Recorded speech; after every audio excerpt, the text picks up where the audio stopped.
आइए, स्वागत है एक बार फिर से उत्कर्ष क्लासेस ऑफ सोशोलॉजी के पीजीटी सोशोलॉजी स्पेशल क्लासेस में। आज हम देखेंगे मुस्लिम विवाह एवं परिवार, मुस्लिम मैरिज एंड फैमिली पर आधारित कुछ महत्वपूर्ण बहुविकल्पी प्रश्न।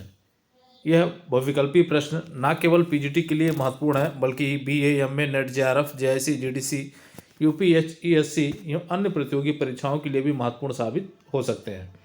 वीडियो अगर पसंद आए वीडियो को लाइक करिएगा, वीडियो को शेयर करिएगा और चैनल को आप लोग सब्सक्राइब जरूर कर लें ताकि एक ही मंच पे आपको समाजशास्त्र से संबंधित महत्वपूर्ण प्रश्न मिल सकें।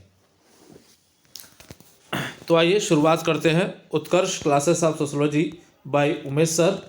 तो आज का हमारा पहला प्रश्न है, भारत की कुल जनसंख्या में कितना प्रतिशत मुस्लिम लोग हैं? पूछा जा रहा है कि भारत की जो कुल जनसंख्या है उसमें से कितने प्रतिशत मुस्लिम हैं। ए 14.23%, बी 16.32%, सी 17.22% और डी 11.99%। तो कितना है मुसलमानों की संख्या? तो यहाँ देखिए प्रतिशत कितना है, संख्या नहीं प्रतिशत कितना है, तो वह भारतीय जनसंख्या का कुल 14.23% जो है कितने लोगों का है, मुस्लिम लोगों का है। तो ए ऑप्शन आपका यहाँ पे सही हो जाएगा, तो ए पे आप टिक लगा लीजिएगा। अगला देखें, भारत में मुस्लिम लोगों की वर्तमान जनसंख्या कितने करोड़ है? कहा जा रहा है कि भारत में मुस्लिम लोगों की वर्तमान जनसंख्या कितने करोड़ है। ए 20.23 करोड़, बी 15.32 करोड़, सी 17.22 करोड़ और डी 17.99 करोड़। तो यहाँ पे आप देखिए, तो भारत में मुसलमानों की जो जनसंख्या है वह 17.22 करोड़, कितना है, 17.22 करोड़ है। तो सी ऑप्शन आपका यहाँ पे सही हो जाएगा। अगला देखें आप, धार्मिक आधार पर भारत में सबसे बड़ा अल्पसंख्यक वर्ग है। धार्मिक आधार पर भारत का सबसे बड़ा अल्पसंख्यक वर्ग कौन है? ए ईसाई, बी मुस्लिम, सी सिख और डी जैन। तो यहाँ आप देखें तो ये मुस्लिम जो है सबसे बड़ा हमारे यहाँ पिछड़ा वर्ग जो है वो है। अगला देखें, मेहर किस प्रकार के विवाह से जुड़ा है? ये कहा जा रहा है कि मेहर किस प्रकार के विवाह से जुड़ा है। ए हिंदू विवाह, बी ईसाई विवाह, सी मुस्लिम विवाह और डी यहूदी विवाह। तो ये जुड़ा है मुस्लिम विवाह से, तो सी ऑप्शन पे आप टिक लगा लीजिएगा। अगला, वह धन या संपत्ति जो एक मुस्लिम पति अपनी पत्नी को विवाह के उपलक्ष्य में देता है उसे कहते हैं। ये कहा जा रहा है कि एक मुस्लिम पति जो अपनी पत्नी को विवाह के उपलक्ष्य में जो धन देता है उसको क्या कहते हैं? ए बदमूल्य, बी मेहर, सी कन्या मूल्य और डी उपरोक्त सभी। तो वो कहा जाता है मेहर। तो बी ऑप्शन आपका क्या हो जाएगा, सही हो जाएगा, वो मेहर होता है। अगला, हिंदुओं के विपरीत मुसलमानों में विवाह को माना जाता है। ये कहा जा रहा है कि हिंदुओं के विपरीत मुसलमानों में विवाह को क्या माना जाता है? ए धार्मिक संस्कार, बी कानूनी प्रतिबंध, सी संविदा या समझौता और डी एक कर्मकांड। तो ये माना जाता है संविदा या समझौता। तो सी ऑप्शन आपका यहाँ पे सही हो जाएगा। अगला, निकाह वह विशिष्ट समझौता है। निकाह वह विशिष्ट समझौता है जिसका उद्देश्य बच्चों को उत्पन्न करना और वैध घोषित करना है। ये कहा जा रहा है कि निकाह एक विशिष्ट समझौता है जिसका उद्देश्य बच्चे उत्पन्न करना और उन्हें वैध घोषित करना है। ये परिभाषा पूछा जा रहा है किसकी है, ये कथन जो है वो किसका है, ये पूछा जा रहा है जो है। तो यहाँ देखें, के.एम. कपाड़िया, बी समीर अली, सी डी.एफ. मुल्ला और डी बिल्सन। तो किसका है ये? तो यहाँ पे आप देखिए, ये जो परिभाषा दी गई है कि भाई निकाह एक विशिष्ट समझौता है जिसका उद्देश्य बच्चों को उत्पन्न करना और वैध घोषित करना है। तो ये कहा था डी.एफ. मुल्ला ने। तो सी ऑप्शन आपका जो यहाँ पे सही हो जाएगा, तो 7 का सी पे और टिक लगा लेंगे। अगला देखिए, किसने कहा मुस्लिम विवाह वह संविदा है? मुस्लिम विवाह एक संविदा है जिसमें ना तो पुरोहित की और ना ही किसी कर्मकांड की आवश्यकता होती है। ये कहा जा रहा है कि मुस्लिम विवाह भाई एक सीधे तौर पर एक समझौता है जिसमें ना तो पुरोहित की आवश्यकता होती है ना ही किसी कर्मकांड की आवश्यकता होती है। ये परिभाषा किसकी है कहा जा रहा है? ए पी.एन. प्रभु, बी अब्दुल रहीम, सी पैगंबर मोहम्मद साहब और डी समीर अली। तो किसका है ये परिभाषा, किसकी है? तो 8वां का आप देखें तो ये परिभाषा समीर अली की है। तो बी ऑप्शन आपका यहाँ पे सही हो जाएगा। अगला देखें, मुस्लिम विवाह संभोग तथा संतान उत्पत्ति को वैधता प्रदान करने के उद्देश्य के लिए संविदा है। यह कथन निम्नलिखित में से किसका है? ये कहा जा रहा है कि मुस्लिम विवाह संभोग तथा संतान उत्पन्न करने की वैधता प्रदान करने के उद्देश्य के लिए एक संविदा है। ये कथन निम्नलिखित में से किसका है? A K M Kapadia, B Sameer Ali, C D F Mulla और डी विल्सन। तो ये किसका है? तो यहाँ पे आप देखिए ये जो परिभाषा दे रखा है वो परिभाषा दे रखा है विल्सन ने। तो आपका ए ऑप्शन सही हो जाएगा। तो आप जो है क्या करेंगे, डी पे आप चिन्ह, सॉरी विल्सन, डी ऑप्शन जो है सही हो जाएगा। तो डी पे आप चिन्ह लगा लेंगे। अगला, किसने कहा इस्लाम में विवाह एक अनुबंध है? इस्लाम में विवाह एक अनुबंध है जिसमें दो साथियों के हस्ताक्षर होते हैं। इस अनुबंध का प्रतिफल मेहर बद को भेंट किया जाता है। ये पूछा जा रहा है कि परिभाषा किसकी है? A K M Kapadia, B Sameer Ali, C D F Mulla और D Wilson. C D F Mulla है और डी जो है विल्सन है। तो यहाँ पे आप देखिए तो 10वां आपका जो है प्रश्न आ रहा। तो ये परिभाषा जो दिया है वो दिया है के एम कपाड़िया ने। तो ए ऑप्शन आपका सही हो जाएगा कि भाई इस्लाम में जो विवाह है एक अनुबंध है जिसमें दो साथियों के हस्ताक्षर होते हैं। इस अनुबंध का प्रतिफल मेहर बद को भेंट दिया जाता है या भेंट किया जाता है। तो ये परिभाषा है के एम कपाड़िया की। अगला देखिए आप, निम्नलिखित में से मुस्लिम विवाह की शर्त नहीं है। ये कहा जा रहा है कि निम्नलिखित में से मुस्लिम विवाह की शर्त नहीं है। ए, निकाह के लिए दोनों पक्ष स्वतंत्र हों, बी, निकाह के लिए गवाहों की अनिवार्यता, सी, उम्र 20 वर्ष से कम ना हो और डी, दोनों पक्ष निश्चित संबंधों के अंतर्गत ना आते हों। तो यहाँ देखें तो निकाह के लिए दोनों पक्षों का स्वतंत्र रूप से राजी होना, ये जो है शर्त है मुस्लिम विवाह की। निकाह के लिए गवाहों की अनिवार्यता भी है, ये भी है। और ये जो है डी देखे, दो पक्षों के निषिद्ध संबंधों के अंतर्गत ना हो। दोनों पक्ष जो है निषिद्ध संबंधों के अंतर्गत ना हो, ऐसे संबंधों के अंतर्गत ना हो जिनमें विवाह ना होता हो। और सी, ये कहा जा रहा है कि जो है 20 वर्ष से कम ना हो उम्र। लेकिन ये सी गलत होगा यहाँ पे, क्योंकि यहाँ 15 वर्ष उम्र है, 20 वर्ष नहीं है। तो 20 वर्ष से कम आयु के व्यक्ति का निकाह नहीं किया जा सकता है। यहाँ 20 वर्ष दिया हुआ है। तो ये सी जो है आपका गलत हो जाएगा। तो सी ऑप्शन पे आप टिक लगा लेंगे। अगला, निम्नलिखित में से निकाह की शर्तें हैं। ये कहा जा रहा है कि निम्नलिखित में से निकाह की शर्तें हैं। क्या है भाई? ए, काजी के सामने निकाह का कबूलनामा हो, ये शर्त है। बी, निश्चित मेहर की राशि हो। सी, उम्र 15 वर्ष से कम ना हो और डी, उपरोक्त सभी। तो यहाँ पे आप देखिए तो काजी के सामने होता है निकाहनामा, बी जो है निश्चित मेहर की राशि होती है, सी 15 वर्ष से कम आयु नहीं होती है, डी तो उपरोक्त सभी हो जाएगा। सभी शर्तें हैं, सभी निकाह की शर्तें हैं। तो डी ऑप्शन आपका सही हो जाएगा। अगला देखिए, किसने कहा मेहर पत्नी द्वारा? किसका कथन है कि मेहर पत्नी द्वारा शरीर के समर्पण के लिए प्रतिफल है? मेहर पत्नी द्वारा शरीर के समर्पण के लिए प्रतिफल है। A, K M Kapadia, B, Sameer Ali, C, D F Mulla और डी विल्सन। तो यहाँ पे आप देखिए तो ये जो कथन है वो है विल्सन का। तो 13 का डी आप टिक लगाइएगा, विल्सन। कौन है? विल्सन। अगला देखें आप, निम्नलिखित में से किसमें मेहर का भुगतान करना विवाह की एक अनिवार्य शर्त है? ये कहा जा रहा है कि निम्नलिखित में से किसमें मेहर का भुगतान करना विवाह की एक अनिवार्य शर्त है? ए, हिंदू समाज में, बी, मुस्लिम समाज में, सी, ईसाई समाज में और डी, जैन समाज में। तो ये है मुस्लिम समाज में मेहर पाया जाता है। किसमें? मुस्लिम समाज में। तो बी ऑप्शन आपका सही हो जाएगा। अगला देखें, मेहर के सामान्य 4 प्रकार होते हैं। मेहर के सामान्य 4 प्रकार होते हैं, निम्नलिखित में से कौन सा नहीं है? अब ये कहा जा रहा है कि मेहर के 4 प्रकार होते हैं, इनमें से कौन सा नहीं है पूछा जा रहा है। तो यहाँ देखें, ए, महरे मुवज्जिल, जिसको हम सत्वर मेहर कहते हैं, तत्काल मेहर कह सकते हैं। अगला देखें, महरे मुवज्जल जो स्थगित मेहर होता है। सी, महरे उल मिस्ल जो उचित मेहर होता है। और डी कहा जा रहा है कि महरे अन्य। तो यहाँ पे आप देखें तो सामान्य तौर पे आप देखें तो महरे मुअज्जिल जो है ये जो है मेहर का एक प्रकार होता है जो तत्काल अदा किया जाता है, विवाह के समय ही अदा कर दिया जाता है। बी देखें, महरे मुअज्जल भी होता है जो स्थगित होता है, वादा कर दिया जाता है कि दिया जाएगा, जब तलाक होता है या कोई अन्य स्थिति पड़ती है तब जो है दिया जाता है। और यहाँ सी देखें, महरे उल मिसल, ये भी उचित उचित मेहर के रूप में है जो शादियां हो जाती है, निकाह हो जाता है, लेकिन मेहर तय नहीं हो पाता है तो बाद में मेहर तय करके जो है वो दिया जाता है। और यहाँ देखें महरे अन्य, तो महरे अन्य को इस तरह से नहीं है मेहर जो है, तो डी ऑप्शन आपका यहाँ पे सही हो जाएगा। और चौथा यहाँ नोट में दे दिया गया है आपको जो है महरे मुसम्मा, तो ये जो है निश्चित मेहर होता है महरे मुसम्मा। तो ये 4 तरह के आपके मेहर होते हैं।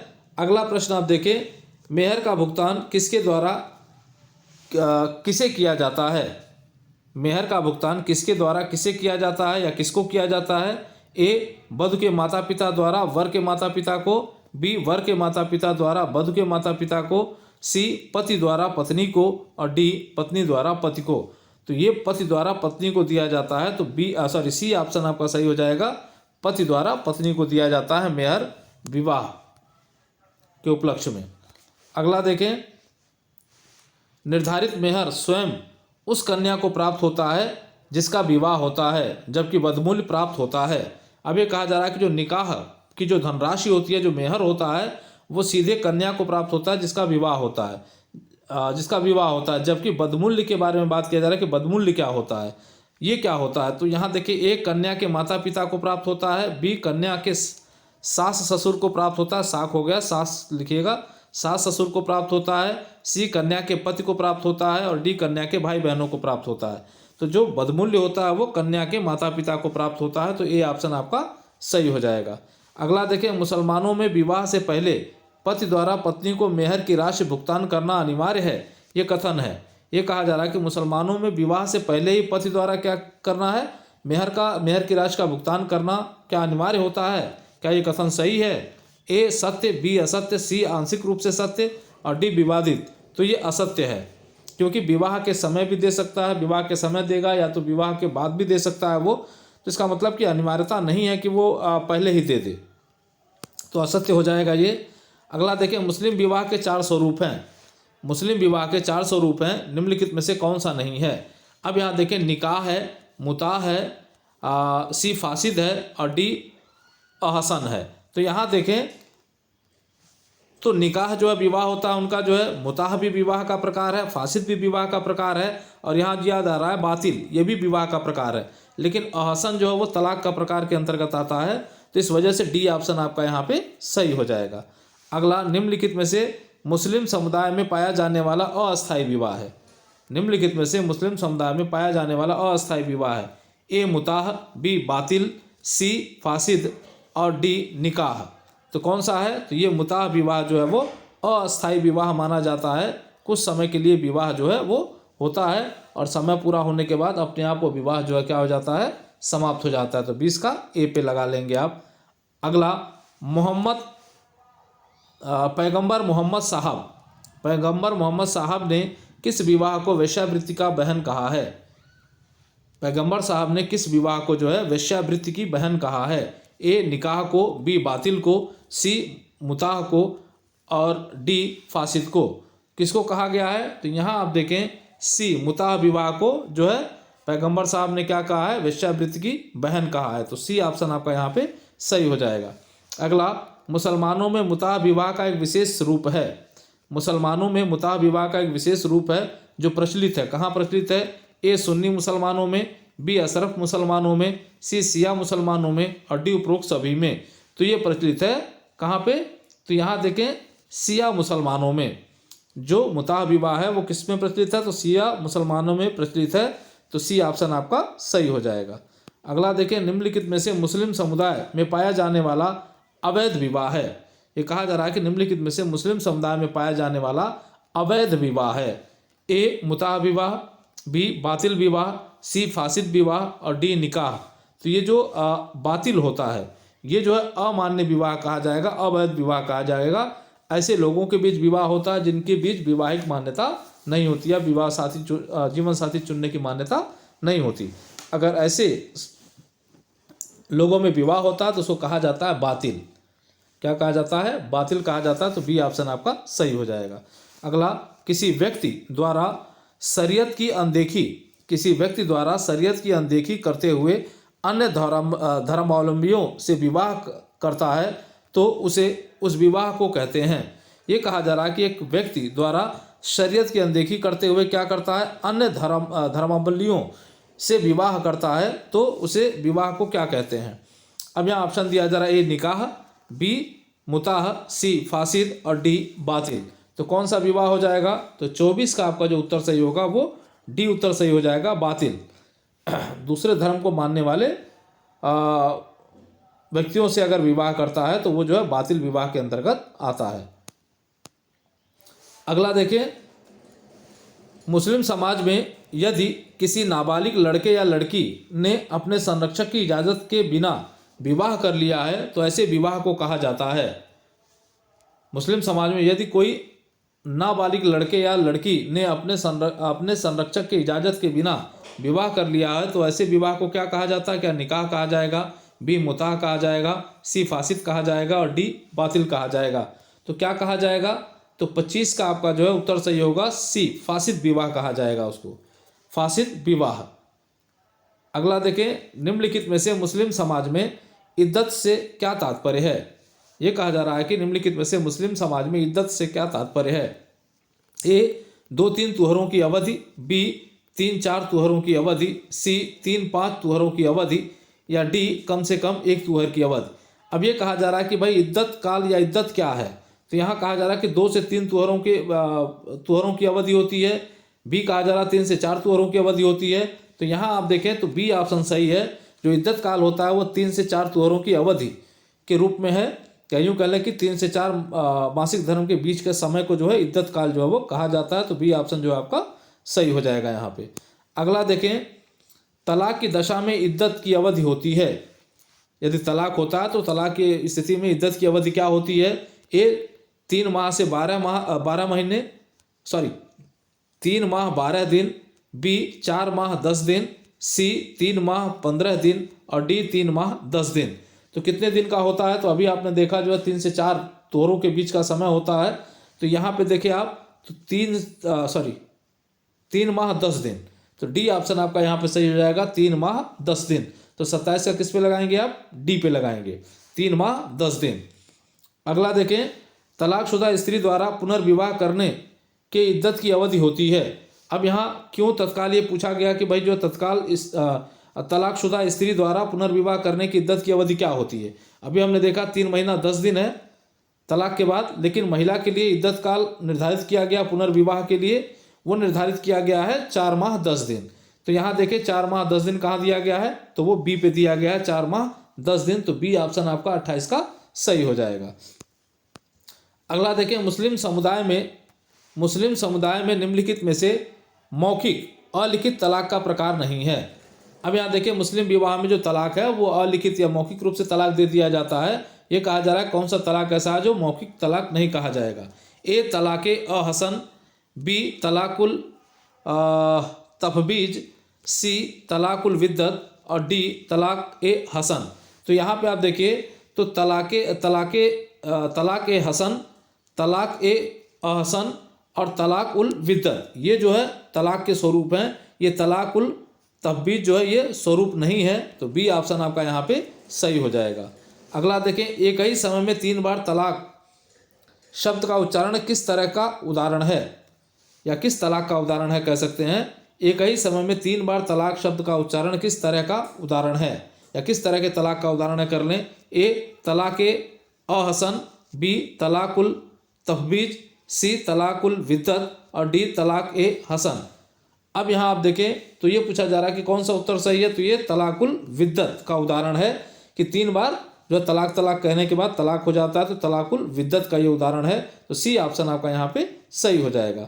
अगला, निम्नलिखित में से मुस्लिम समुदाय में तलाक का प्रकार नहीं है। ये कहा जा रहा है कि निम्नलिखित में से मुस्लिम समुदाय में तलाक का प्रकार नहीं है।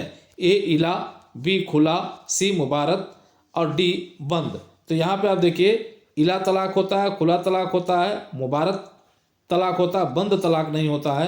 तो डी ऑप्शन आपका यहाँ पे सही हो जाएगा। अगला देखें, तलाक का वह प्रकार जिसमें पत्नी पति से तलाक के लिए प्रार्थना करती है।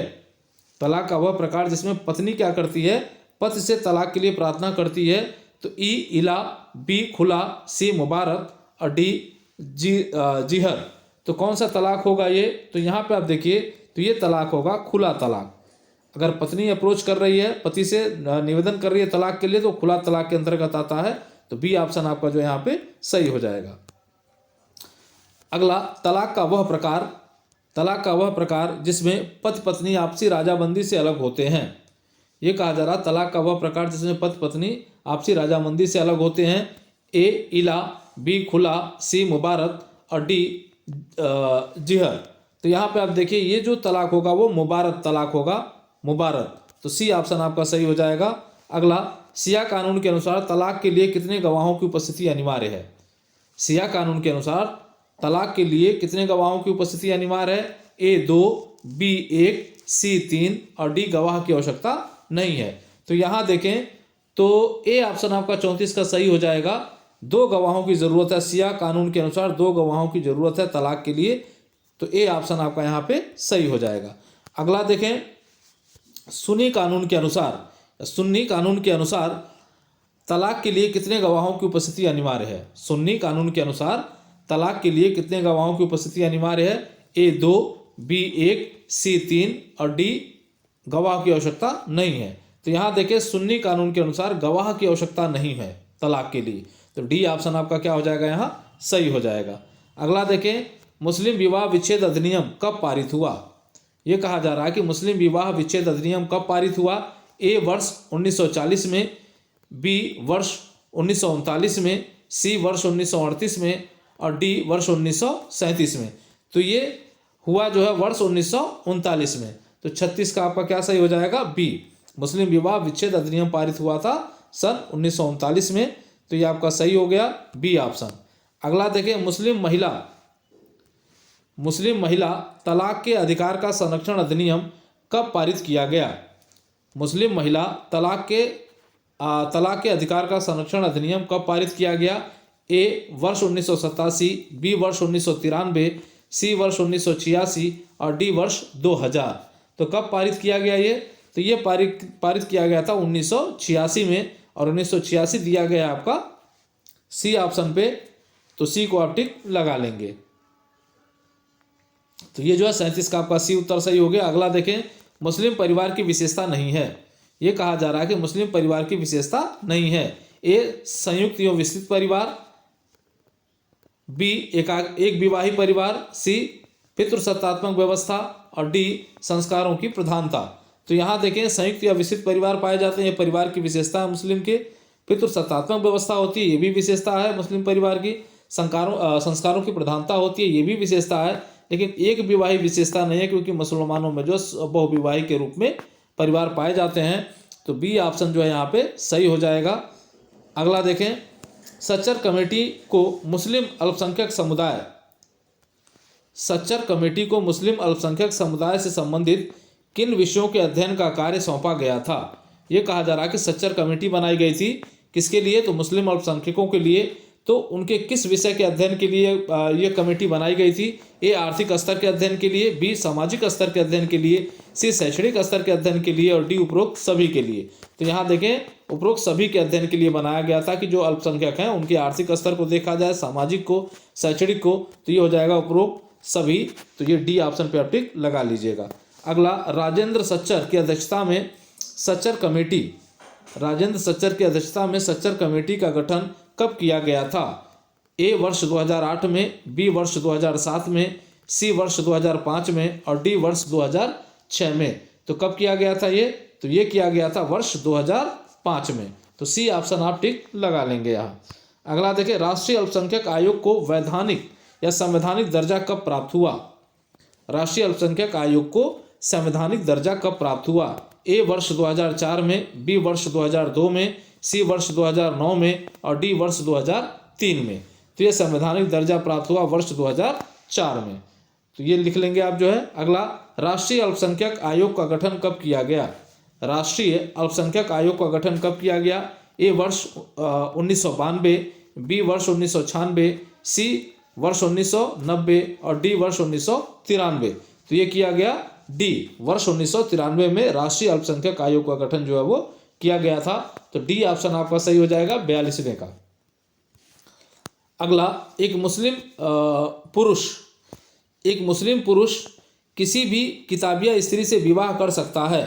यह कथन है। ये कहा जा रहा है कि एक मुस्लिम पुरुष जो है किसी भी ऐसे महिला से विवाह कर सकता है, स्त्री से विवाह कर सकता है जिसका जो किताबिया हो। क्या ये सही है पूछा जा रहा है। ए सत्य है, बी असत्य है, सी आंशिक सत्य है और डी विवादित है। तो ये जो है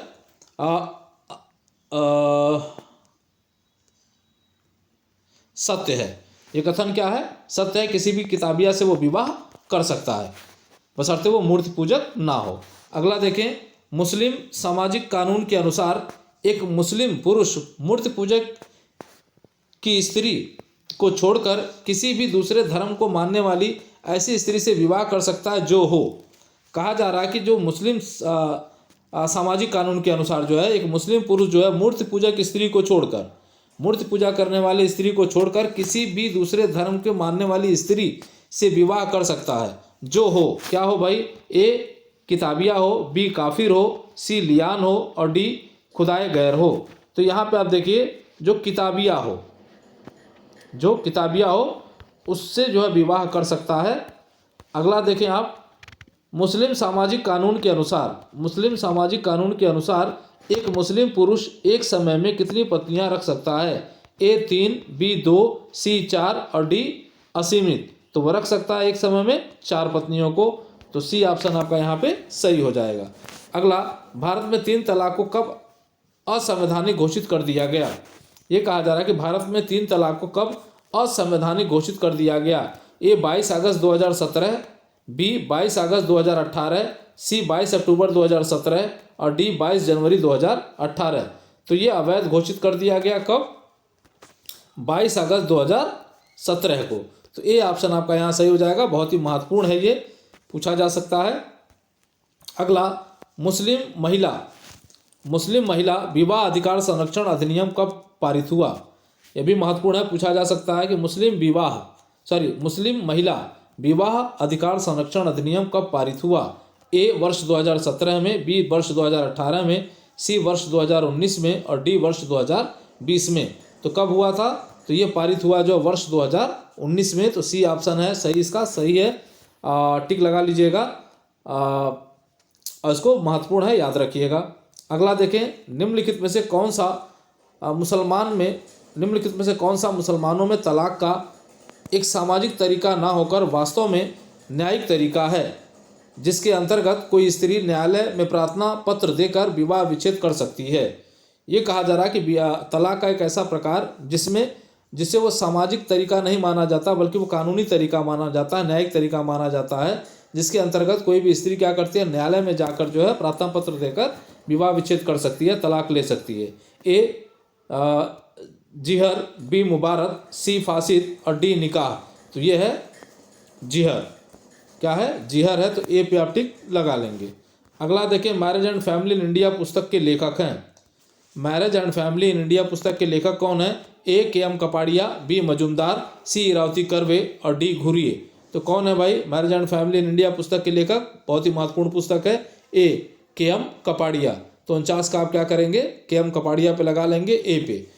अगला देखें, निम्नलिखित में से मुसलमानों में कौन सा संस्कार हिंदुओं के उपनयन संस्कार के समकक्ष है?